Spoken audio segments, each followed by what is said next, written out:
সদৌ অসম অন্যান্য পিছপৰা শ্ৰেণী গঠনৰ কুচকাৱাজ ডিপিলাৰ ঐতিহাসিক খতৰা সত্ৰত প্ৰতিনিধিত্বমূলক সভা সম্পন্ন।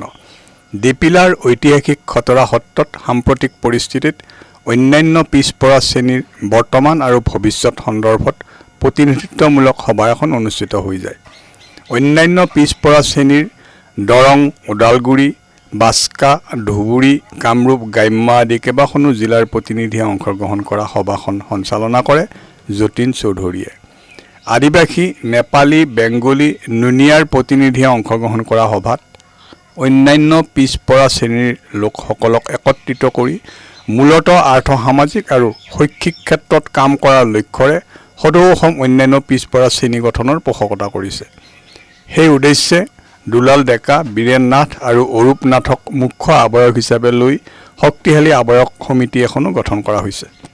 ঐতিহাসিক খতৰা সত্ৰত আমি অন্যান্য পিছপৰা শ্ৰেণীৰ এখন প্ৰতিনিধিত্বমূলক এখন সভা আমি আহ্বান কৰিছোঁ আৰু ইয়াৰ জৰিয়তে এখন আমি ৰাজ্যিক অভিৱৰ্তনৰ জৰিয়তে অন্যান্য পিছপৰা শ্ৰেণীৰ লগত আমি এটা সংগঠনৰ কাৰণে চিন্তা চৰ্চা কৰিছোঁ আৰু সন্মানীয় বিভিন্ন জিলাৰ পৰা আহি ইয়াত প্ৰতিনিধিবৰ্গ উপস্থিত হৈছে আৰু আমি সকলো একত্ৰিত হৈ ঐতিহাসিক খতৰা সত্ৰৰ ৰঘুনাথৰ আশীৰ্বাদ লৈ আমি একক আৰু অনন্যভাৱে এটা নতুন সংগঠনৰ চিন্তা চৰ্চা আজি অনুষ্ঠানৰ জৰিয়তে আৰম্ভণি কৰা হৈছে। ইতিমধ্যে আমাৰ ওদালগুৰি জিলা আমাৰ ওদালগুৰি জিলা আছে নিকটৱৰ্তী, বাক্সা জিলা আছে, চিৰাং জিলা আছে, ধুবুৰী জিলা আছে আৰু দৰং জিলাৰ মাতৃত্বৰ ভূমিকাটো গ্ৰহণ কৰিছে আৰু ইতিমধ্যে বিভিন্ন জিলাৰ লগত আমাৰ কথা বাৰ্তা হৈ আছে।